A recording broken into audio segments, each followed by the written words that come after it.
जय हिंद दोस्तों, कैसे हो आप सभी। मैं प्रीति सिंह एक बार फिर स्वागत करती हूँ आप सभी का हम सब के चैनल ईपीएस पर। दोस्तों कंटिन्यू करते हैं आज की अपनी करंट अफेयर की क्लास। कल मैंने आपको 2 क्वेश्चन दिए थे, उनका आंसर तो आपने किया नहीं। चलो आंसर मैं ही बता देती हूँ। पहला क्वेश्चन मैंने दिया था दोस्तों आपको कि जो आईओए मतलब कि इंडियन ओलंपिक एसोसिएशन की पहली महिला अध्यक्ष कौन बनी। मैंने आपको पहला क्वेश्चन दिया था कि जो आईओए है, आईओए मतलब कि इंडियन ओलंपिक एसोसिएशन की जो पहली महिला अध्यक्ष बनी है वो कौन है। ऑप्शन में दिए थे मैंने आपको 4, पीटी उषा, बी में दिया था गगन नारंग, सी में दिया था मैरी कॉम और डी में दिया था मीराबाई चानू। तो दोस्तों इसका आंसर है पीटी उषा।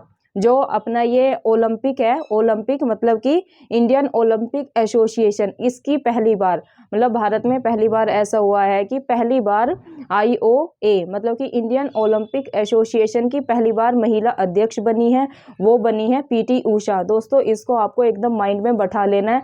यहाँ से स्टेट लेवल के पीसीएस में 100% क्वेश्चन बनेगा ही बनेगा, क्योंकि ये पहली बार ऐसा हुआ है। दूसरा क्वेश्चन दोस्तों मैंने क्या दिया था आपको अपना फिल्म महोत्सव से क्या क्वेश्चन था कि जो भारतीय अंतर्राष्ट्रीय फिल्म महोत्सव है आईएफएफआई की स्थापना कब हुई। तो दोस्तों ये स्थापना हुई थी 1952 में। कब दोस्तों? 1952 में। मूव करते हैं दोस्तों आज की अपनी करंट अफेयर की क्लास पे एक प्यारे से कोट के साथ कि जिंदगी में आप जीतने के लिए पैदा हुए हैं, फिर मायने नहीं रखता कि आप कितनी बार हारे। तो दोस्तों यही है कि आप लाइफ में कितनी बार भी हारे हैं, लेकिन आपको ये रखना है कि आप जीतने के लिए ही पैदा हुए हैं। तो आपको उसी जोश और जुनून से अगर आप असफलता को भी झेलते हैं, उससे आपको सीखना है कि हमसे ऐसी कहाँ चीज़ें लैकी, क्या हमने मतलब कहाँ पर मिस्टेक्स हुई, क्या हमने क्वेश्चंस को अच्छे से नहीं समझा, क्या कहाँ पर दिक्कत आई, कौन से सब्जेक्ट में हमें दिक्कत है। तो दोस्तों आपको खुद, क्योंकि अपनी जब हम एग्ज़ाम देते हैं तो गलतियाँ भी हमें खुद की पता होनी चाहिए, क्योंकि दूसरा तो हमारी गलतियों को नहीं बताएगा। तो एक व्यक्ति वही होता है, अच्छा व्यक्ति वही होता है, अच्छे स्टूडेंट वही होता है जो अपने फेलियर से सीखता है और वो दोबारा गलतियों को रिपीट नहीं करता। तो दोस्तों ये मायने नहीं रखता आप कितनी बार हारे, अगर आप में जीतने का जुनून है तो आप एक दिन सफलता को जरूर हासिल कर लेंगे। शर्त ये है दोस्तों, अगर आप असफल हो रहे हैं तो आपको अपनी कमियों को देखना है कि कहाँ पर हमारी चीज़ें लैक की है। जैसे कि कोई भी एग्ज़ाम देते हैं, हर स्टूडेंट का सभी सब्जेक्ट अच्छे नहीं होते, किसी ना किसी स्टूडेंट का कोई ना कोई सब्जेक्ट वीक होता है। जैसे आपकी मैडम को तो भाई मैथ्स वीक है, मुझे मैथ मतलब समझ में ही नहीं आती। मैंने बहुत कोशिश करी, बहुत प्रैक्टिस की, लेकिन मेरे को एक दो जैसे सोल्व करते हैं ना, प्रॉफिट लॉस वगैरह हो गए, एवरेज हो गए, परसेंटेज, ये निकल जाते हैं। लेकिन जब एग्ज़ाम में आते हैं, जैसे सी सैट होता है ना, यूपी पीसीएस में मेरा सी सैट में 2 नंबर से रह गया था, तो वहाँ पर जाके एक अलग ही होता है, वहाँ पर सोल्व नहीं होते। तो मुझे मैथ्स का फियर मान लो, कुछ भी मान लो, मेरे से नहीं सोल्व होता। तो ऐसे हर स्टूडेंट का होता है, लेकिन हमें उस पर भी काम करना है।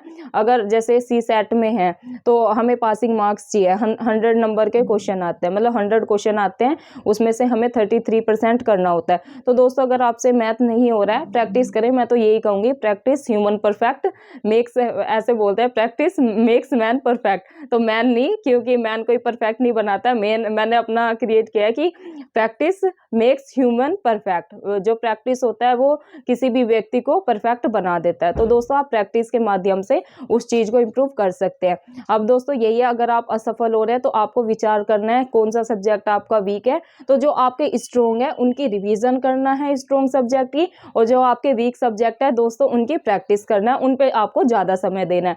तो दोस्तों इन्हीं मोटिवेशनल बातों के साथ कंटिन्यू करते हैं आज की अपनी करंट अफेयर की क्लास। तो दोस्तों आज मैंने लिया है पहले ही क्वेश्चन, हाल ही में किस देश ने हाइड्रोजन से चलने वाली यात्री ट्रेनों को लॉन्च किया। दोस्तों ये जो हाइड्रोजन से ना काफ़ी क्वेश्चन बनते हैं, पिछली बार भी पीसीएस में यहाँ से करंट अफेयर में क्वेश्चन आया था, तो हाइड्रोजन ट्रेन का हुआ। तो ये ना जैसे हाइड्रोजन से रिलेटेड क्वेश्चन आते हैं तो ये अपने को अच्छे से कवर कर लेने हैं। तो दोस्तों पहला ही क्वेश्चन जैसे मैंने बताया, हाल ही में किस देश ने हाइड्रोजन से चलने वाली यात्रा ट्रेनों को लॉन्च किया। तो दोस्तों ये किया है जर्मनी ने। किसने दोस्तों? ये किया है जर्मनी ने। किसने दोस्तों? ये किया है जर्मनी ने। आपको एकदम माइंड में बैठा लेना है, क्या दोस्तों? आपको एकदम से माइंड में बैठा लेना है कि किस देश ने हाइड्रोजन से चलने वाली किस देश ने हाइड्रोजन से चलने वाली यात्री ट्रेनों को लॉन्च किया? तो दोस्तों ऐसे देंगे जापान ने, जर्मनी ने, इंडोनेशिया ने, यूएसए ने। तो आपको ध्यान में रखना है कि हाइड्रोजन से चलने वाली ट्रेनों को लॉन्च किया है किसने किया है दोस्तों? ये किया है जर्मनी ने। ना यूएसए लगाना ना जापान लगाना, बस आपको ध्यान में रखना है कि हाइड्रोजन से चलने वाली यात्री ट्रेनों को किसने लॉन्च किया है? ये किया है जर्मनी ने। ये आपको एकदम माइंड में बैठा लेना है।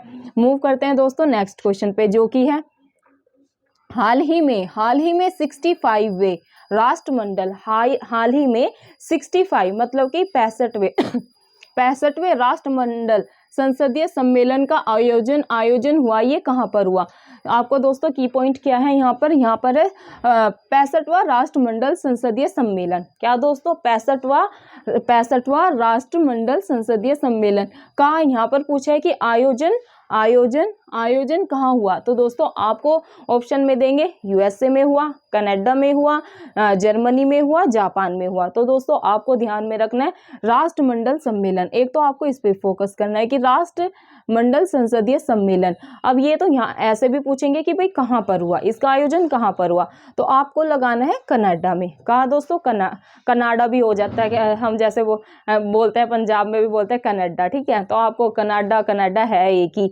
तो आपको ध्यान में रखना है कि अगर पूछे आपसे कि 65वां राष्ट्रमंडल संसदीय सम्मेलन कहाँ पर आयोजन हुआ इसका, तो आपको लगाना है कनाडा में। कहाँ दोस्तों? कनाडा में। अब ये तो हमें पता चल गया कि भाई राष्ट्रमंडल का जो 65वां अपना संसदीय सम्मेलन है ये कनाडा में हुआ। लेकिन कई बार क्वेश्चन ऐसे, अगर क्वेश्चन की लैंग्वेज चेंज करा तो कैसे करेंगे कि भाई राष्ट्रमंडल संसदीय सम्मेलन कनाडा में हुआ, ये कौन से नंबर का राष्ट्रमंडल संसदीय सम्मेलन है? तो दोस्तों ये भी आपको ध्यान में रखना है। ऐसे दे दें आपको ऑप्शन में 61वां, 62वां, 63वां, 64वां या 65वां, ऐसे करके दे दे 4 ऑप्शन में। तो दोस्तों आपको ध्यान में रखना है जो ये राष्ट्रमंडल संसदीय सम्मेलन है जो कनाडा में आयोजन हुआ है, ये नंबर का है 65। कितना दोस्तों? 65 नंबर का, 65वें नंबर का। दोस्तों ये आपको ध्यान में रखना है। मूव करते हैं दोस्तों नेक्स्ट क्वेश्चन पे, जो कि है भारत प्लस ओमान का संयुक्त सैन्य अभ्यास। दोस्तों मैं हर क्लास में आपको बता रही हूँ, जो ये संयुक्त सैन्य अभ्यास है ना, आप अभी इसको ऐसे ही लाइट ले रहे होंगे, लेकिन जब आप एग्जाम देंगे ना कोई सा भी पीसीएस, जैसे अभी बीपीएससी का होने वाला है 12 फरवरी को, और फिर एमपीपीसीएस का होगा, अपना आरएएस का होगा, और जून में तो है ही अपना यूपीपीसीएस का। तो दोस्तों वहाँ पर आपको स्टेट लेवल के पीसीएस में यहाँ से संयुक्त सैन्य अभ्यास से पक्का 1-2 क्वेश्चन देखने को 100% मिलेगा। तो ये आपको संयुक्त सैन्य अभ्यास याद करते हुए चलना है। अब देखो दोस्तों हर क्लास में मैं आपको जैसे भी अपडेट होते जा रहे हैं ना, जैसे अभी यूएसए के साथ हुआ, अपना राजस्थान के साथ हुआ था, और कजाकिस्तान के साथ हुआ खंजर, तो मैं अपडेट करते हुए चल रही हूँ। तो आपको ये एकदम माइंड में बैठा लेनी है चीज़ें। अब देखो ये क्या है, भारत प्लस ओमान के बीच हुआ है संयुक्त सैन्य अभ्यास। अब इसका नाम क्या है? अल नजा 4। क्या दोस्तों? अल नजा 4 किस राज्य में हुआ? एक तो दोस्तों आपको यही पता होना चाहिए, जो भारत प्लस ओमान के बीच है संयुक्त सैन्य अभ्यास, इसका नाम पूछ लेंगे कि भाई भारत और राजस्थान के बीच में संयुक्त सैन्य अभ्यास हुआ, इसका नाम क्या है? आपको ऑप्शन में दे देंगे अल नजा, खंजर, ऐसे करके 4 ऑप्शन में देंगे आपको। तो आपको ध्यान में रखना है जो भारत और राजस्थान के बीच संयुक्त सैन्य अभ्यास हुआ है उसका नाम है अल नजा 4। ये आपको ध्यान में रखना है। और अगर ऐसे आ जाए क्वेश्चन कि भाई भारत प्लस ओमान के बीच संयुक्त सैन्य अभ्यास हुआ अल नजा 4, और इसका मतलब आयोजन कहाँ पर हुआ, तो दोस्तों ये आपको ध्यान रखना है, ये हुआ है राजस्थान में। कहाँ पर दोस्तों? इसका जो अपना आयोजन है किस राज्य में हुआ, तो दोस्तों ये आपको ध्यान में रखना है, ये हुआ है दोस्तों राजस्थान में। ये आपको ध्यान में रखना है, आर से इंडिकेट कर रही हूँ राजस्थान। अगर आ जाए कि भाई भारत प्लस ओमान के बीच संयुक्त सैन्य अभ्यास हुआ है अल नजा 4, ये कहाँ पर आयोजित हुआ है, तो दोस्तों आपको लगाना है ये हुआ है राजस्थान में। कहाँ पर दोस्तों? ये हुआ है राजस्थान में। मूव करते हैं दोस्तों नेक्स्ट क्वेश्चन पे, जो कि है भारतीय वायुसेना में पहला स्वदेशी विमान वाहक पोत कौन सा शामिल हुआ है? क्या है दोस्तों क्वेश्चन? ये अपना साइंस एंड टेक का क्वेश्चन है, तो आइए आपको ध्यान में रखना है। भारतीय वायुसेना में पहला मतलब कि फर्स्ट स्वदेशी विमान वाहक पोत कौन सा शामिल हुआ है? तो दोस्तों स्वदेशी मतलब कि जो हमने खुद विकसित किया है। स्वदेशी का मतलब यही होता है जो हमने जिसका इनोवेशन खुद किया है, जिसको विकसित हमने खुद किया है। तो भारतीय वायुसेना ने पहला स्वदेशी विमान वाहक पोत कौन सा शामिल हुआ है? तो दोस्तों आपको ऐसे दे देंगे ऑप्शन में INS विक्रांत, INS विक्रमादित्य, तो ऐसे आपको 4 ऑप्शन में देंगे। आपको फोकस क्या करना है कि भाई क्वेश्चन में क्या पूछा गया है। क्वेश्चन में पूछा गया है दोस्तों भारतीय वायुसेना में पहला स्वदेशी विमान वाहक पोत कौन सा शामिल हुआ है? तो दोस्तों ये हुआ है INS विक्रांत। क्या दोस्तों? INS विक्रांत। बस आपको माइंड में रखना है कि भाई पहला स्वदेशी विमान वाहक पोत शामिल हुआ है, इसका नाम है INS विक्रांत। मूव करते हैं दोस्तों नेक्स्ट क्वेश्चन पे, जो कि है बिहार में दोस्तों नीतीश कुमार ने 10 अगस्त सन 2022 को कौन सी बार बिहार के CM के पद की शपथ ग्रहण की है? दोस्तों ये अपना हो गया BPSC का एग्जाम है ना अपना 12 फरवरी को, तो दोस्तों ये हो गया स्टेट का अपना स्पेशल, तो ये BPSC का स्पेशल क्वेश्चन हो गया। यहाँ पर लिख लो BPSC स्पेशल। क्वेश्चन क्या है दोस्तों? बिहार में नीतीश कुमार जो कि वहाँ के CM है ने 10 अगस्त सन 2022 को कौन सी बार मतलब कौन से टाइम्स बिहार के CM के पद की शपथ ली? तो दोस्तों ये ली है 8वीं बार। कितनी बार दोस्तों? ये ली है 8वीं बार, मतलब 8 टाइम से यही CM है। तो दोस्तों अगर पूछे कि बिहार के CM जो कि है नीतीश कुमार, इन्होंने कौन सी बार CM पद की शपथ ली है, तो दोस्तों ऐसे दे देंगे 7वीं बार, 6ठी बार, 5वीं बार। तो दोस्तों आपको ध्यान रखना है 8वीं बार नीतीश कुमार जो कि हैं बिहार के CM, उन्होंने 8वीं बार बिहार के CM के रूप में शपथ ली। तो दोस्तों ये बिहार का स्पेशल हो गया। मूव करते हैं नेक्स्ट क्वेश्चन पे जो कि है किस नृत्य को मतलब कि किस डांस को यूनेस्को की सांस्कृतिक सूची में शामिल किए जाने के लिए नामित किया गया? तो दोस्तों आपको दे देंगे गरबा को और डांडिया को, ऐसे करके 3-4 ऑप्शन में देंगे। घूमर को, जैसे कि ये है किस राज्य को यूनेस्को की सांस्कृतिक सूची में शामिल किए जाने के लिए नामित किया गया? तो दोस्तों आपको 4 ऑप्शन में देंगे, गरबा को, डांडिया को और ये घूमर को, ऐसे 4-5 ऑप्शन में देंगे। बिहार में तो ऐसे दे देंगे इनमें से एक या इनमें से एक से अधिक, क्योंकि बिहार में ई ऑप्शन भी होता है। जैसे हमारे यूपी में क्या होता है ABCD ऐसे करके ऑप्शन में देंगे, और बिहार में क्या होता है दोस्तों ई भी दे देंगे, उसमें देंगे एक या एक से अधिक। तो कई बार उसमें एक से मतलब दो जैसे 2 को दिया तो 2 का नाम दे देंगे, तो उसमें ई ऑप्शन आएगा कि एक से अधिक। तो दोस्तों ऐसे वहां पर ई ऑप्शन बनता है। अब जैसे ये है किस नृत्य को यूनेस्को के सांस्कृतिक सूची में शामिल किए जाने के लिए नामित किया गया? तो दोस्तों ये क्या है गरबा को। किसको दोस्तों? ये क्या गया है गरबा को, ये आपको ध्यान में रखना है। मूव करते हैं दोस्तों नेक्स्ट क्वेश्चन पे, जो कि है किस राज्य में 1 अगस्त को आदिपुरम महोत्सव मनाया गया? क्या है दोस्तों क्वेश्चन? किस राज्य में 1 अगस्त को आदिपुरम महोत्सव मनाया गया? तो दोस्तों ये मनाया गया है तमिलनाडु में। कहाँ पर दोस्तों? ये मनाया गया दोस्तों, ये मनाया गया अपना तमिलनाडु में। तमिलनाडु में क्या मनाया गया है दोस्तों? यहाँ बनाया गया है दोस्तों आदिपुरम महोत्सव। क्या दोस्तों? आदिपुरम महोत्सव। और कब अगर पूछ ले कि कब मनाया गया, तो दोस्तों ये आपको ध्यान रखना है 1 अगस्त को, 1 अगस्त सन 2022 को, ये आपको दोस्तों ध्यान में रखना है। अगर आ जाए ना, जैसे ऐसे आ जाए कि भाई आदिपुरम जो महोत्सव है वो कौन से राज्य में मनाया गया, तो अब आपको मैप के थ्रू याद रहेगा कि मैडम ने बताया था भाई तमिलनाडु में मनाया गया है। और कब मनाया गया है ये आपको ध्यान में रखना है 1 अगस्त सन 2022 को। आदिपुरम आए ना, डेट से नहीं पूछेंगे कब मनाया गया, ये पूछेंगे कि भाई जो आदिपुरम महोत्सव है ये कौन से स्टेट में मनाया गया, तो ये आपको दोस्तों ध्यान में रखना है।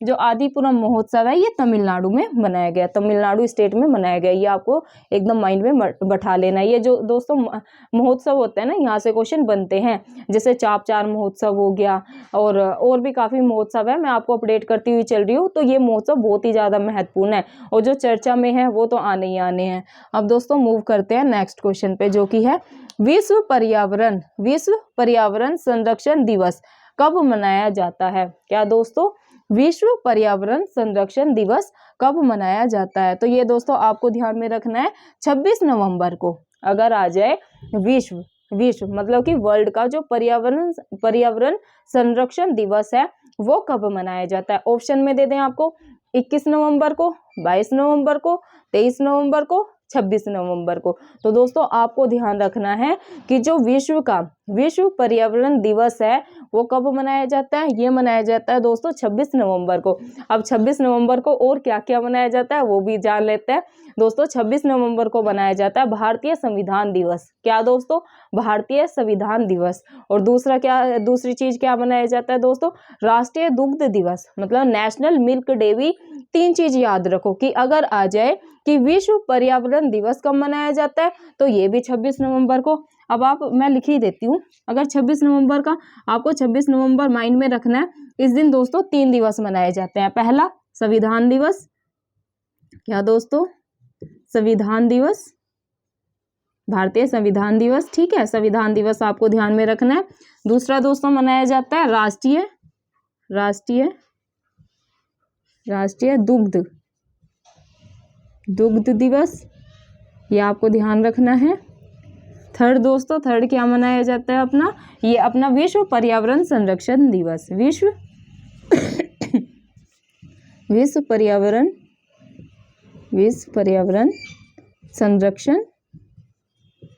संरक्षण दिवस।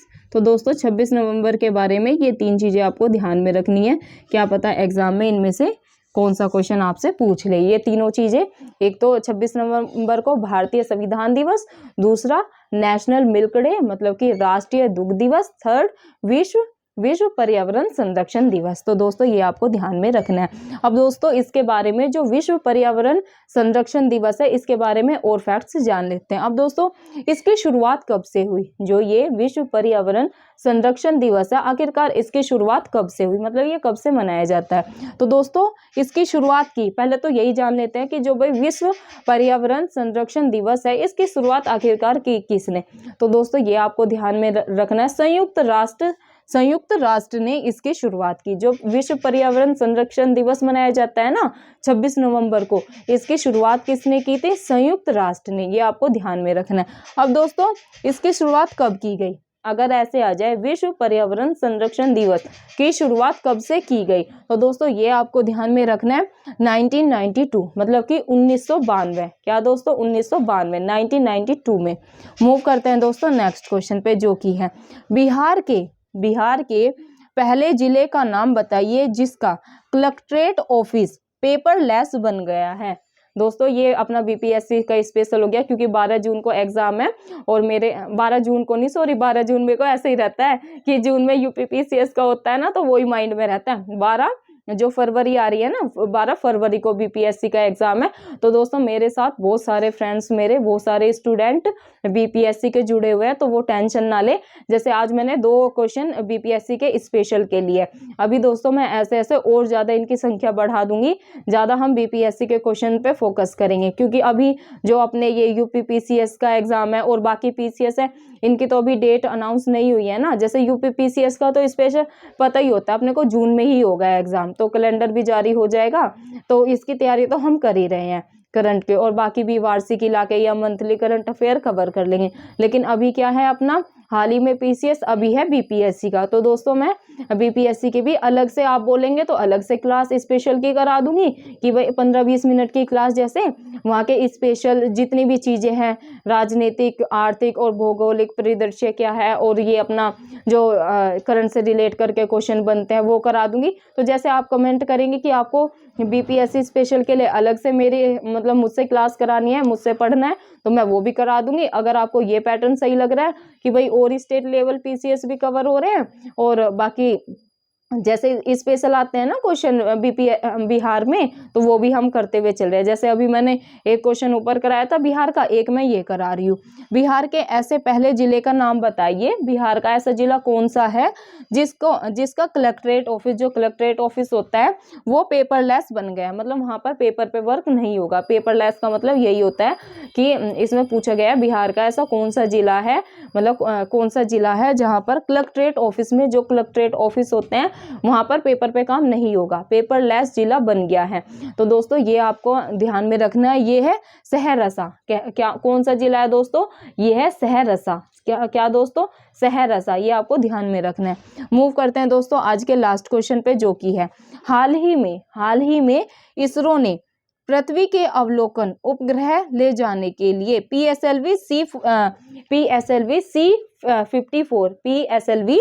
PSLV C54 रॉकेट को कहां से लॉन्च किया। दोस्तों ये लॉन्च किया है श्रीहरिकोटा से। कहां से दोस्तों, श्रीहरिकोटा से।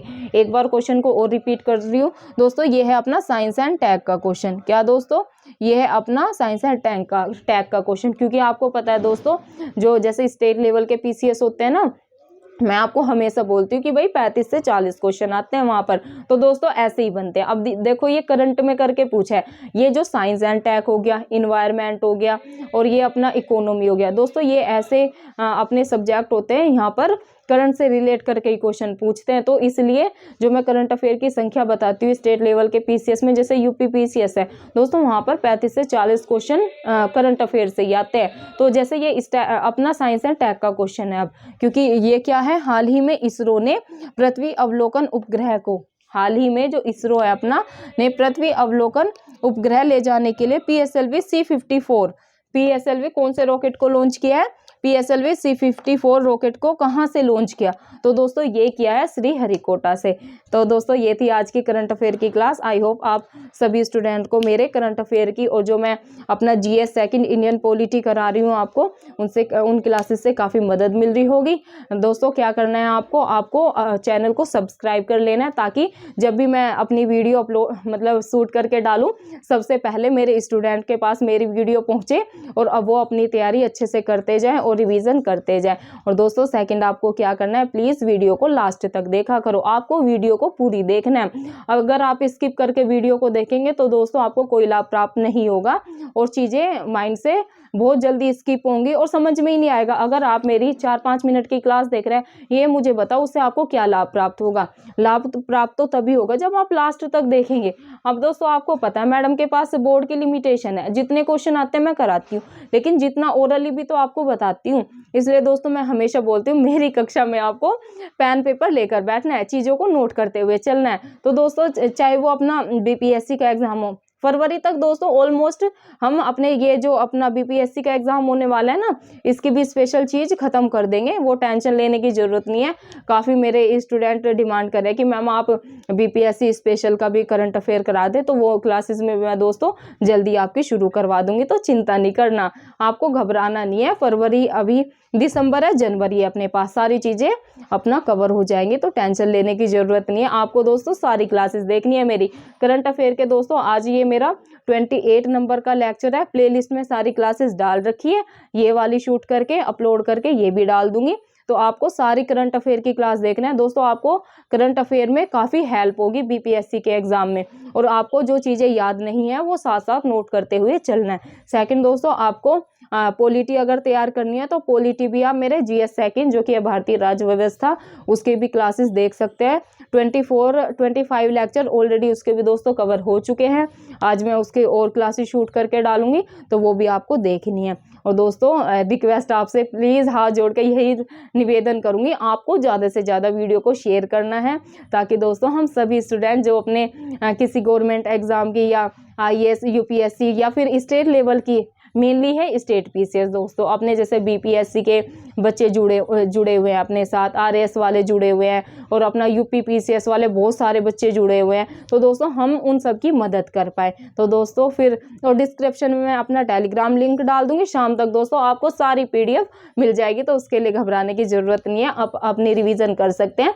और दोस्तों बात तो मैं यही बोलती हूँ, PDF तो मैं दे दूँगी, कोई दिक्कत नहीं है। एक थोड़ा दोस्तों बिजी होता है, एक तो कंटेंट तैयार करना, सारा एक क्लास को शूट करने में दोस्तों 2-3 घंटे निकल जाते हैं, एडिट करना, और फिर मतलब 2 क्लासेस लेती हूँ, उसमें काफ़ी 7 से 8 घंटे निकल जाते हैं। तो दोस्तों थोड़ा टाइम का बाउंडेशन है, लेकिन जैसे कल संडे है, कल संडे तो मैं कोई क्लास नहीं लूँगी, तो संडे को मैं सारी पीडीएफ डाल दूँगी और संडे को मेरे सभी स्टूडेंट को रिवीजन करना है दोस्तों। अल्टीमेटली प्रीति मैम क्या बोलती है, सक्सेस की दोस्तों अपनी रिवीजन ही है।